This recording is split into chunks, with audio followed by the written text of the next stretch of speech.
हम देख रहे थे सल्तनत कालीन स्थापत्य कला के बारे में। ये उसका दूसरा भाग है। तो इल्तुतमिश के शासनकाल में हम चल रहे थे कि इल्तुतमिश के काल में कौन कौन सी इमारतों का निर्माण हुआ। तो इसका अगला है ये अतारिकीन दरवाज़ा। इल्तुतमिश ने जोधपुर राज्य के नागौर नामक स्थान पर 1230 ईस्वी में अतारिकीन नामक एक विशाल दरवाजे का निर्माण कराया। अब इस दरवाजे का महत्व क्या है देखिए। मोहम्मद तुगलक ने इसका जीर्णोद्धार कराया, लेकिन इसी से प्रेरणा लेकर ऐसा माना जाता है अकबर ने फतेहपुर सीकरी में बुलंद दरवाजे का निर्माण कराया। उसके बाद इल्तुतमिश ने मोइनुद्दीन चिश्ती की दरगाह का भी निर्माण कराया। अलाउद्दीन ने इस दरगाह का विस्तार कराया। मोइनुद्दीन चिश्ती, जैसा कि आप जानते हैं कि चिश्ती संप्रदाय के प्रमुख सूफी थे और भारत में इन्होंने चिश्ती संप्रदाय को लोकप्रिय बनाने में महत्वपूर्ण भूमिका निभाई। इनकी दरगाह अजमेर में है। अब बलबन के काल की बात करते हैं। बलबन का मकबरा पुरानी मेहरौली दिल्ली में स्थित है। यह मकबरा शुद्ध इस्लामी शैली में निर्मित है। शुद्ध इस्लामी शैली निर्मित भारत का ये पहला मकबरा है। बलबन का मकबरा का कक्ष वर्गाकार है, ये याद रखिएगा। और पहली बार वास्तविक मेहराब 2 आर्च का प्रयोग इस मकबरे में दिखाई पड़ता है। बलबन ने इसके अतिरिक्त लाल महल का निर्माण करवाया था। आगे देखिए, खिलजी कालीन देखते हैं।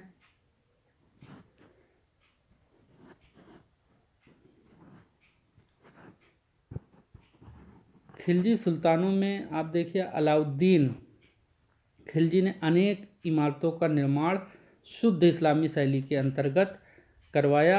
अलाउद्दीन सीरी नामक गांव में एक नगर 1303 ईस्वी में स्थापित किया, जो दिल्ली का दूसरा नगर था। सीरी बर्नी ने इस नगर को नवनगर यानी नया नगर कहा है।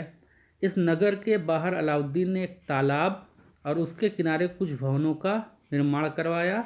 आज हौजे रानी के नाम से ये जीर्ण शीर्ण अवस्था में मौजूद है। अमीर खुसरो ने इसकी प्रशंसा में लिखा, पानी के बीच गुंबद समुद्र की सतह पर बुलबुले के समान है। तो ये याद रखिएगा कि पानी के बीच में गुंबद समुद्र की सतह पर बुलबुले के समान है। अलाउद्दीन के शासनकाल में जो महत्वपूर्ण निर्माण कार्य हुआ, अलाई दरवाज़ा। इसका निर्माण अलाउद्दीन ने 1310 और 11 में करवाया। इसके निर्माण का उद्देश्य क्या था?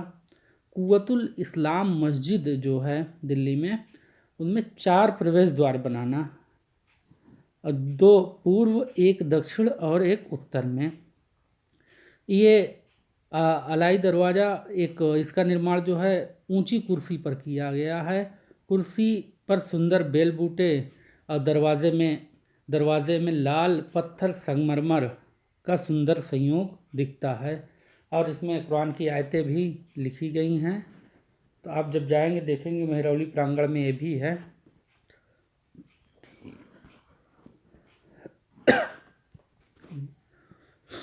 इस मस्जिद में बनी गुंबद में पहली बार विशुद्ध वैज्ञानिक विधि का प्रयोग किया गया है। अलाई दरवाज़ा की साज सज्जा में बौद्ध तत्वों के मिश्रण का आभास मिलता है। बौद्ध धर्म के जो शैली है उसका प्रभाव यहाँ दिखाई पड़ता है। अलंकरण में काफ़ी सघनता है और कहीं इंच भर भी जगह नहीं है, मतलब बहुत घनी इसमें घना है बिल्कुल अलंकरण इसका। 1 इंच भी जगह रिक्त नहीं है। द्वारों के अंदर पुष्पमाला नुमा झालर अत्यधिक आकर्षक है। आज भी ये खड़े हैं, आप जाएंगे देखेंगे तो काफ़ी आकर्षक वास्तव में दिखते भी हैं। इसके बाद पहली बार वास्तविक गुंबद का स्वरूप, ये अलाई कर लीजिएगा, अलाक लिख गया है, अलाई दरवाजे में दिखाई पड़ता है। इसके बाद यह सल्तनत काल की पहली इमारत है जिसके निर्माण में ज्यामितीय अलंकरण के शुद्ध इस्लामी सिद्धांतों का सही तौर पर इस्तेमाल किया गया है। प्रश्न आपसे कैसे पूछेगा कि अलाई दरवाजे में पहली बार ज्यामिति अलंकरण के शुद्ध इस्लामी सिद्धांतों का प्रयोग किया गया है। और दूसरा ऑप्शन दे देगा कथन कारण में। इसका कारण ये है कि अलाउद्दीन इसमें दिलचस्पी जो है कला में, शुद्ध इस्लामी कला में उसकी दिलचस्पी थी, इसलिए वो ऐसा निर्माण कराया। तो इस तरह से भी प्रश्न आपसे बन सकता है। अब देखिए विद्वान क्या कहते हैं। पर्सी ब्राउन ने अलाई दरवाज़ा के विषय में कहा कि अलाई दरवाज़ा इस्लामी स्थापत्य कला के विकास में महत्वपूर्ण स्थान रखता है। यानी इस्लामी स्थापत्य, इस्लामिक आर्किटेक्चर जो डेवलप हुआ उसमें अलाई दरवाज़ा काफ़ी इसका महत्वपूर्ण स्थान है। मार्शल क्या कहते हैं, अलाई दरवाज़ा इस्लामी स्थापत्य कला के ख़जाने का सबसे बड़ा हीरा है। तो ये प्रश्न पूछा भी जा चुका है, तो इसको ध्यान रखिएगा। अलाई दरवाज़ा इस्लामी स्थापत्य कला के ख़जाने का सबसे बड़ा हीरा मार्शल ने कहा था। उसके बाद देखते हैं जमात खां मस्जिद। अलाउद्दीन खिलजी ने निज़ामुद्दीन औलिया की दरगाह के समीप में इसका निर्माण करवाया। ये इस्लामी शैली में निर्मित इस मस्जिद में लाल पत्थर का प्रयोग किया गया है। इसके आप देखिए कि ये लाल पत्थर से ये बनी है मस्जिद। इसके डांटों के कोने में बने कमल के पुष्प, ये भारतीय प्रभाव है। इस मस्जिद में हिंदू शैली के प्रभाव का आभास याद दिलाता है, यानी ये भारतीय प्रभाव है। पुष्प जो बना है कमल, इसके डांटों पर कुरान की आयतें भी उत्कीर्ण हैं। पूर्ण रूप से इस्लामी परंपरा में निर्मित यह भारत की पहली मस्जिद है। मतलब पूर्ण रूप से, जिसको कहें 100% इस्लामी परंपरा में निर्मित भारत की पहली मस्जिद, तो वो आप जमात खां मस्जिद को लगाएंगे। इसके बाद है अलाई मीनार। कुतुब मीनार के उत्तर में अधूरी बनी इस मीनार को अलाउद्दीन खिलजी ने बनवाना शुरू किया। इसकी पहली मंजिल ही बन पाई थी, इसको पाई कर लीजिएगा। उसका देहांत हो गया, यानी अलाउद्दीन मर गया 1316 ईस्वी में। आप मुझे कमेंट्स बताइएगा कौन से रोग के कारण अलाउद्दीन की मृत्यु हुई थी। अगला देखते हैं अलाउद्दीन का मकबरा और मदरसा। जब आप कुव्वतुल इस्लाम मस्जिद के में प्रवेश करेंगे तो उसके दक्षिण पश्चिम में उसके कमरे हैं। कुछ कमरे आज भी आप देख सकते हैं। आज उनमें खड़ा होना मुश्किल है। चमगादड़ों ने अपना घर बना लिया है, इतना इस बदबू आती है उसमें खड़े होने पर। तो ये वो रख रखाव का अभाव है जिसके कारण ऐसा हो रहा है। और कुल मिला के हमें जो देखना है कि कुव्वतुल इस्लाम मस्जिद के दक्षिण पश्चिम में उसका क्या कहते हैं, मकबरा है, और अलाउद्दीन का स्वयं का, और उसका मदरसा है। तो आप ये दक्षिण पश्चिम याद रखिएगा। ये मेहरौली प्रांगण में है।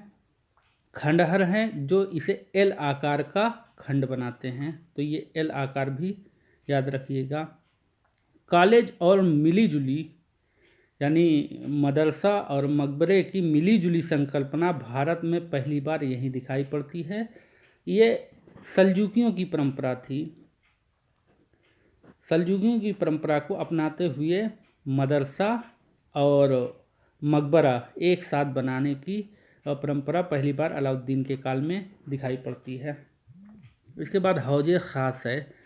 अलाउद्दीन खिलजी ने सीरी निवासियों की पानी की समस्या दूर करने के लिए इसका निर्माण कराया था। फिरोज शाह तुगलक ने इसकी साफ सफाई और मरम्मत करवाई।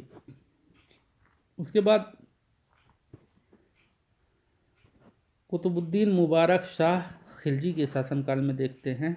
ये मुबारक शाह खिलजी एकमात्र सुल्तान दिल्ली सल्तनत में जो आप स्वयं को खलीफा को कहलवाता था, स्वयं खलीफा की उपाधि धारण की थी। ऊखा मस्जिद, इसका निर्माण कुतुबुद्दीन मुबारक शाह खिलजी द्वारा भरतपुर में निर्मित ऊखा मस्जिद, यानी भरतपुर में इसका निर्माण करवाया था। खिलजी काल में खिज्र खां ने हजरत निज़ामुद्दीन औलिया की दरगाह का निर्माण कराया। और आप देखिए मोहम्मद तुगलक ने इसको और व्यापक रूप प्रदान किया। मोहम्मद तुगलक ने तो समय समय पर सुल्तानों ने इमारतों और मकबरों की मरम्मत भी करवाई है।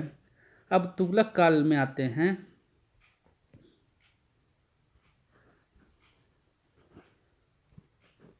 तुगलक शासकों ने खिलजी कालीन इमारतों की भव्यता सुंदरता के स्थान पर इमारतों की सादगी एवं विशालता पर अधिक जोर दिया है। अपने पूर्वकालीन शासकों के विरुद्ध गयासुद्दीन तुगलक ने सादगी एवं मितव्ययता की नीति अपनाई। मोहम्मद तुगलक की प्रशासनिक समस्याओं एवं धनाभाव के कारण फिरोज शाह तुगलक ने पुरानी विचारधारा के कारण साज सज्जा पर अधिक ध्यान नहीं दिया, लेकिन उसके काल में भी तमाम दीवारों पर कलाकृतियाँ उकेरी गई, बेलबूटे बनाए गए। ये देखते हैं तुगलकाबाद।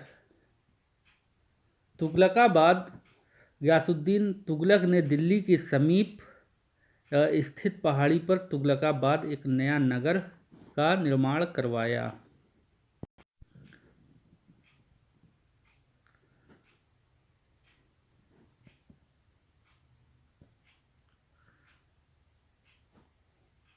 मोहम्मद तुगलक द्वारा 7 मेहराबों वाला एक 2 मंजिला पुल की स्थापना की गई है।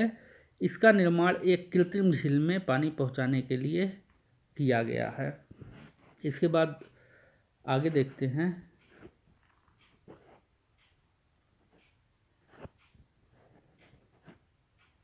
बाहरा खंबा धर्मनिरपेक्ष इमारतों में तुगलक कालीन सामंत निवास के लिए बनी इस इमारत का विशिष्ट स्थान है। इस इमारत की महत्वपूर्ण विशेषता सुरक्षा तथा गुप्त निवास। फिरोज शाह तुगलक के शासनकाल में आते हैं।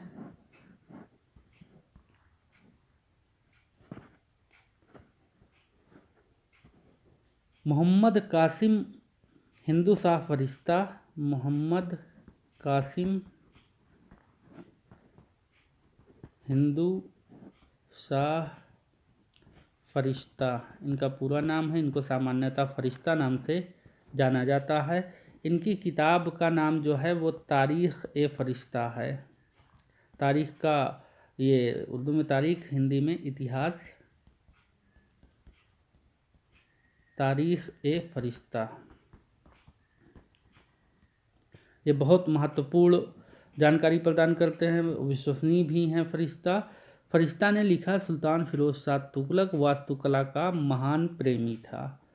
200 नगर, 20 महल, 30 पाठशालाएँ, 40 मस्जिदें, 100 अस्पताल, 100 स्नान गृह, 5 मकबरे और 150 पुलों का निर्माण कराए। रिटर्न दस्तावेज फरिश्ता ने दिया है। फिरोज ने फिरोज़ाबाद, फतेहाबाद, हिसार, जौनपुर इत्यादि नगर ये निर्माण कराने के लिए जाना गया। यमुना नदी पर निर्मित नहर इसका महत्वपूर्ण निर्माण है। तो कई नहरें आज भी चल रही हैं, कई बंद हो गई, और ये नगर जो बसाए थे कहीं ना कहीं ये आज भी आबाद हैं। जौनपुर को पूर्व का सिराज कहलाता था। जौनपुर पूर्व का सिराज, तो ये पूर्व का सिराज से ये जौनपुर उच्च शिक्षा का केंद्र हुआ करता था। फरीद यानी शेर शाह सूरी ने भी यहीं से शिक्षा ग्रहण की थी और तमाम विद्वान जौनपुर में एकत्रित होते थे उस समय। इसके बाद देखते हैं कोटला फिरोज शाह। सुल्तान फिरोज तुगलक ने 5वीं दिल्ली बसाई। चौथी दिल्ली आपने दूसरी देखी, तीसरी देखी, चौथी दिल्ली देखी जहांपनाह नगर, 5वीं देख रहे हैं। फिर कोटला फिरोज शाह, जिसको फिरोज शाह तुगलक ने बसाया, जिसमें उसने एक महल की स्थापना की। यह कोटला फिरोज शाह के नाम से विख्यात हुआ। दिल्ली में कोटला फिरोज शाह का दुर्ग भी बनवाया फिरोज शाह तुगलक ने।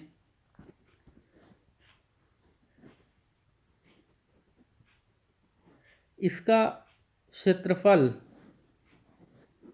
आप देखिए कि इसका क्षेत्रफल शाहजहानाबाद से 2 गुना था। शाहजहानाबाद कौन बसाया था? शाहजहानाबाद शाहजहां ने बसाया था।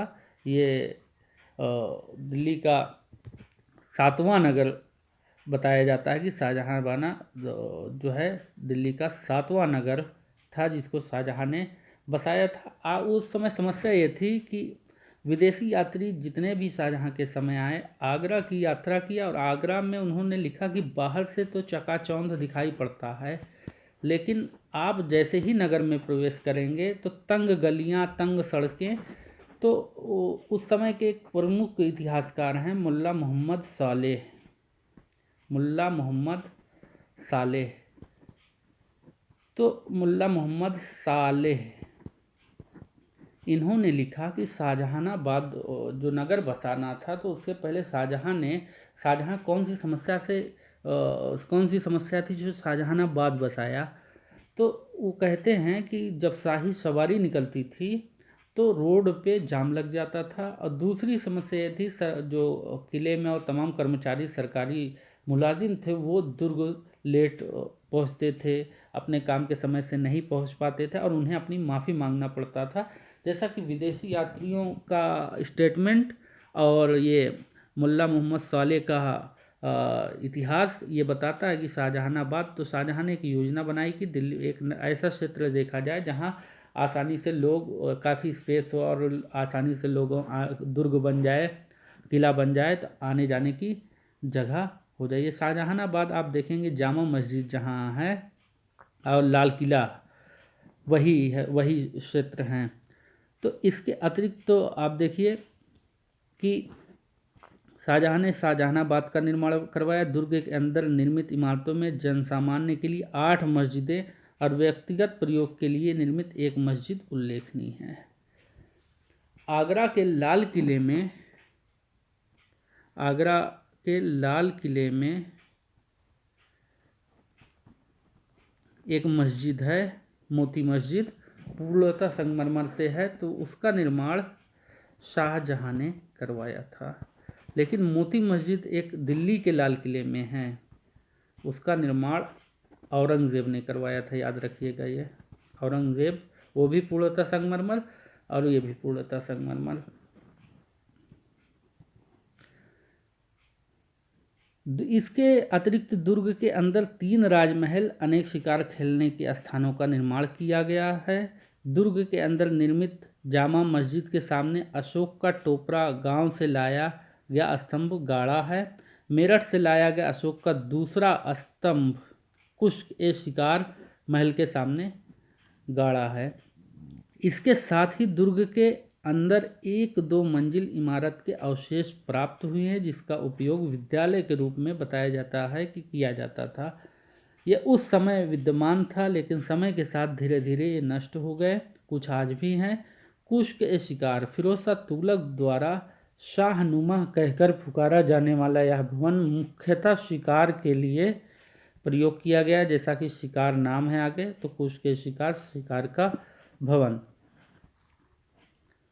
अब देखते हैं फिरोज शाह का मकबरा। यह मकबरा एक वर्गाकार इमारत है। इसका प्रधान दरवाज़ा दक्षिण की तरफ है। मकबरे की मजबूत दीवारों को फूल पत्तियों, बेल बूटों से सजाया गया है। मकबरे में संगमरमर का प्रयोग भी किया गया। संगमरमर तथा लाल पत्थर के संयोग से निर्मित इस मकबरे का गुंबद अष्टकोणीय ड्रम पर आधारित है। तो आप मुझे बताइएगा कि फिरोज शाह तुगलक का मकबरा कहाँ स्थित है, कमेंट्स में। इसके बाद देखते हैं खाने जहाँ तेलंगानी का मकबरा। खाने जहाँ जूना शाह ने इस मकबरे का निर्माण अपने पिता फिरोज के प्रधानमंत्री खाने जहाँ तेलंगानी, फिरोज शाह तुगलक के प्रधानमंत्री कौन थे? खाने जहाँ तेलंगानी की याद में कराया था। खाने जहाँ तेलंगानी का मूल नाम खाने जहाँ मकबूल था। सल्तनत काल दिल्ली का यह पहला अष्टभुजी मकबरा था। खाने जहाँ तेलंगानी का मकबरा पहला अष्टभुजी मकबरा है। इस मकबरे में लाल पत्थर और सफ़ेद संगमरमर का सुंदर प्रयोग किया गया है। इस मकबरे की तुलना में जेरूसलम में निर्मित उमर मस्जिद से की। इस मस्जिद यानी ये जो मस्जिद है उसकी तुलना जेरूसलम के उमर मस्जिद से की जाती है, खाने जहाँ तेलंगानी के मकबरे से, मस्जिद के सॉरी। तो आगे देखते हैं खिड़की मस्जिद खाने जहां जूना शाह द्वारा जहांपनाह नगर में निर्मित यह मस्जिद वर्गाकार रूप में है। तहखाने के ऊपर बनी यह मस्जिद दुर्ग के समान दिखती है।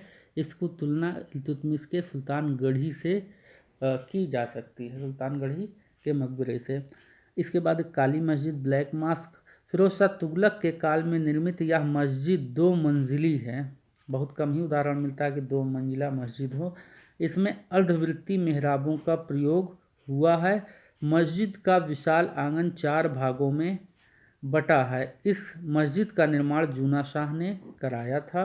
इसके बाद देखते हैं, ये मस्जिद याद रखिएगा, बहुत इम्पोर्टेंट है, बेगमपुरी मस्जिद। जहां पनाह नगर में भी यह मस्जिद अपने गुंबदों और मेहराबों के प्रयोग से काफ़ी प्रभावशाली दिखती है। इसमें संगमरमर का प्रयोग दिखाई पड़ता है। आप देखिए कि सल्तनत काल में आपको जितनी इमारतें मिलेंगी उसमें संगमरमर और रेड स्टोन, लाल पत्थर आपको दिखाई पड़ेंगे और तमाम पत्थर दिखाई पड़ेंगे। लेकिन शाहजहां के काल के आते आते शाहजहां का काल पूर्णतः आप देखेंगे संगमरमर का काल है। संगमरमर, उसने लाल पत्थरों का तो प्रयोग किया किले में, लेकिन ताजमहल देखिए आप, ताजमहल पूरी तरह से क्या है, संगमरमर का बना हुआ। ऐसे ही इमारत आप देखिए मोती मस्जिद आगरा के उसमें, तो उसमें पूर्णतः संगमरमर। लेकिन सल्तनत काल में ऐसी इमारतों का अभाव दिखाई पड़ता है।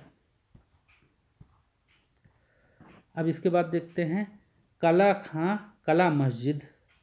कला मस्जिद खाने जौना शाह द्वारा निर्मित यह मस्जिद शाहजहानाबाद में स्थित है। इसकी छत पर गुंबद तथा चारों कोनों में बुर्ज बने हैं। इस मस्जिद का निर्माण तहखाने के ऊपर हुआ है। यानी आप सोचिए कि तहखाना उस समय भी बनता था। कबीर उद्दीन औलिया का मकबरा। गयासुद्दीन द्वितीय के समय इस मकबरे का निर्माण कार्य प्रारंभ हुआ। नासिरुद्दीन मोहम्मद के समय यह कार्य पूरा हुआ। आप मुझे बताइएगा 1398 में जब तैमूर भारत पर आक्रमण किया था तो उस समय कौन सा शासक भारत पर शासन कर रहा था, यानी कौन सा सुल्तान था। आगे चलते हैं सैयद कालीन वास्तुकला पे। थोड़ा तेजी इसलिए चल रहे हैं कि आप ये PDF फाइल है, इससे भी नोट्स कर सकते हैं। तो सैयद कालीन वास्तुकला, इस समय तक स्थापत्य कला का पतन आरंभ हो चुका था। चूँकि 1398 में तैमूर ने भारत की बहुत बड़ी संपत्ति और कुशल कारीगर अपने साथ ले गया, तो एक तरह से दिल्ली में कुशल कारीगरों का अभाव हो चुका था। धन तो लूटा ही था और वो राजमिस्त्री ले जाकर, आप मुझे कमेंट में बताइएगा कि अपने मूल देश वो जाकर उन राजमिस्त्रियों को वहाँ लगाया, तो उस देश उसका मूल वतन का नाम आपको बताना है। बड़ा प्रभावित हुआ था भारतीय मिस्त्रियों से तैमूर। इस समय तक स्थापत्य कला का पतन मैं बताया आरंभ हो गया था। सैयद कालीन इमारतों को खिलजी कालीन इमारतों की नकल भर माना जा सकता है, यानी कॉपी किए हैं। सैयदों एवं लोदियों के समय में खिलजी युग की प्राणवंत शैली को पुनर्जीवित करने का प्रयास किया गया, किंतु ये सीमित अंशों में ही सफल हुए। यह शैली तुगलक युग के मृतकारी परिणाम को हटा नहीं सकी। इस काल में खिज्र खां द्वारा स्थापित खिजराबाद एवं मुबारक शाह द्वारा स्थापित नगर मुबारकाबाद का निर्माण, 2 नगर इस काल में बने। सुल्तान मुबारक शाह सैयद का मकबरा। यह मकबरा मुबारकपुर नामक गांव में स्थित है। मकबरे के चारों ओर बने बरामदों की ऊंचाई अधिक है। गुंबद के शिखर को डाटदार दीपक से सुसज्जित करने का प्रयास किया गया है। मार्शल के शब्दों में देखें तो इस मकबरे का सबसे बड़ा दोष यह है कि निर्माणकर्ताओं ने इसे इतना ऊंचा बना दिया है कि दर्शक सरलता से इसे देख ही नहीं सकते। यह मकबरा भी अष्टभुजी है, नाम याद रखिएगा। आपसे कई सुल्तान का देकर ये पूछ सकता है इनमें से किनका मकबरा अष्टकोणीय है। मोहम्मद शाह का मकबरा। अष्टभुजी मकबरे में अत्यधिक ऊंचाई होने के दोष को दूर किया गया है। इसमें मकबरे में कमल आदि प्रतिरूपों की साज सज्जा हेतु चीनी टाइलों का उपयोग किया। इस मकबरे की निर्माण शैली मुबारक शाह के मकबरे से मिलती है।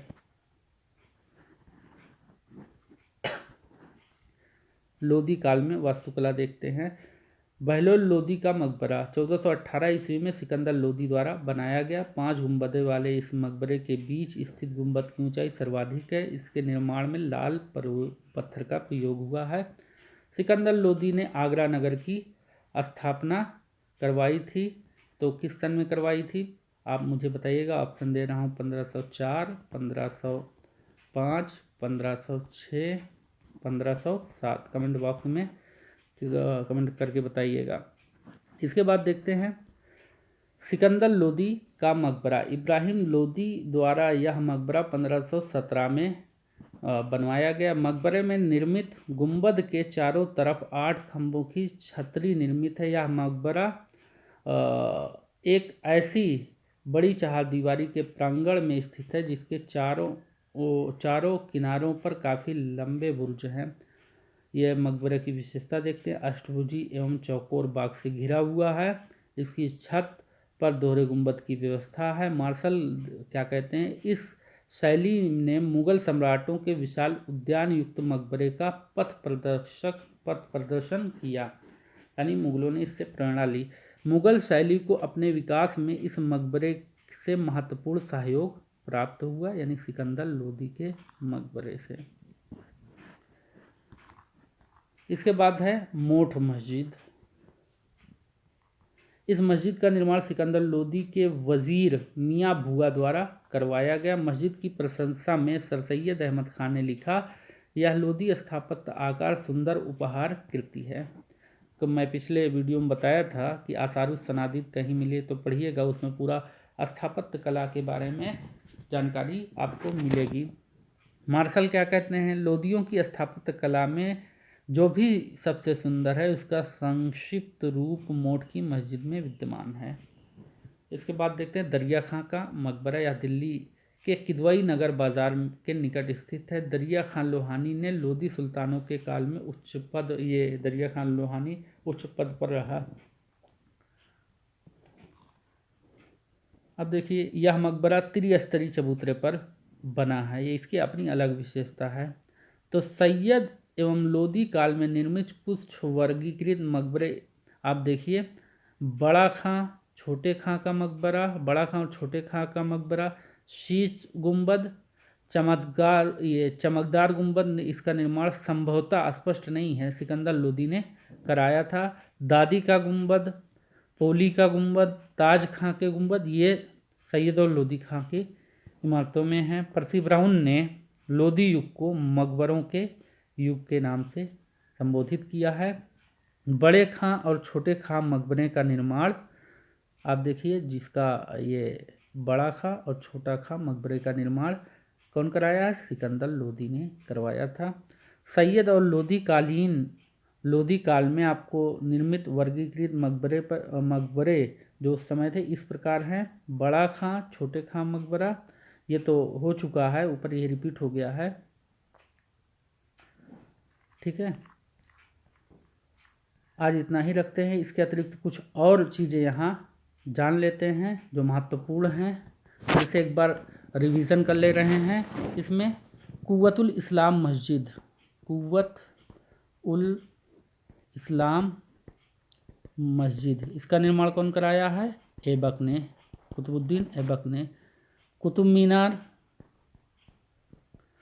मीनार, इसमें ऐबक का योगदान शुरू कराया, इल्तुतमिश ने इसे पूरा कराया इल्तुतमिश ने इसे पूरा कराया। 2.5 दिन का झोपड़ा आप बताइए कौन बनवाया, ऐबक ने बनवाया। इसके बाद इल्तुतमिश का मकबरा स्वयं कौन बनवा रहा है, इल्तुतमिश। जामा मस्जिद का निर्माण दिल्ली सल्तनत में पहली बार आप देखेंगे, इल्तुतमिश के काल में इस नाम से मस्जिद बन रही है। अतारिकीन का दरवाज़ा, अतारिकीन तस्कीन दरवाज़ा इसका भी निर्माण इल्तुतमिश करवा रहा है। आगे देखते हैं सुल्तानगढ़ी का मकबरा। सुल्तानगढ़ी का मकबरा वास्तव में किसका था? नासिरुद्दीन का मकबरा। ये इसका निर्माण कौन करवाया था? इल्तुतमिश ने। इल्तुतमिश। लाल महल, ये दिल्ली सल्तनत का आप बताइएगा कौन सा पहला मकबरा था? तो लाल महल का निर्माण किसने करवाया था? बलबन ने। बलबन का मकबरा किसने बनवाया था? स्वयं बलबन ने बनवाया था। जमात खां मस्जिद इसका निर्माण कौन कराया था? अलाउद्दीन खिलजी ने करवाया था। अलाई दरवाज़ा अलाउद्दीन खिलजी। हजार सितून स्तंभ ये अलाउद्दीन खिलजी इसका निर्माण करवाया था। तुगलकाबाद का निर्माण कौन करवाया था? गयासुद्दीन तुगलक का मकबरा किसने बनवाया था? तो गयासुद्दीन तुगलक का मकबरा खुद गयासुद्दीन तुगलक ने बनवाया था। तो आदिलाबाद का किला किसने बनवाया था? आदिलाबाद का किला तो इसको मोहम्मद तुगलक ने बनवाया था। जहांपनाह नगर, आप मुझे बताइएगा कि ये दिल्ली का कौन सा नगर था और इसका निर्माण किसने कराया था? ऊपर मैं बता चुका हूँ। शेख निज़ामुद्दीन औलिया का मकबरा खिज्र खां और मोहम्मद तुगलक। फिरोज शाह तुगलक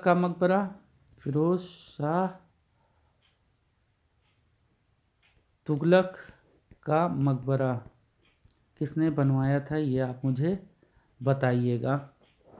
खाने जहां तेलंगानी का मकबरा खान ए जहां तेलंगानी इसका मकबरे का निर्माण किसने कराया था? जूना शाह ने। काली मस्जिद जूना शाह।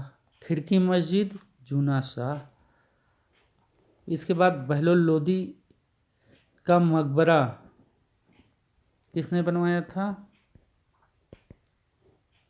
बहलोल लोदी का मकबरा किसने बनवाया था? ये भी आप मुझे बताइएगा। सिकंदर लोदी का मकबरा किसने बनवाया था? सिकंदर लोदी का मकबरा इब्राहिम लोदी ने बनवाया था। मोठ मस्जिद का निर्माण किसने कराया था? तो ये सिकंदर लोदी के प्रधानमंत्री मियाँ भुआ थे, उन्होंने इस मोठ मस्जिद का निर्माण कराया।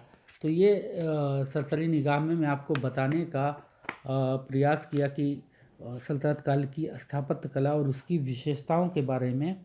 इससे आप प्रश्न क्रिएट कीजिए और भी कुछ संभव हो तो उसके कमेंट बॉक्स में कमेंट कीजिए। ठीक है, धन्यवाद।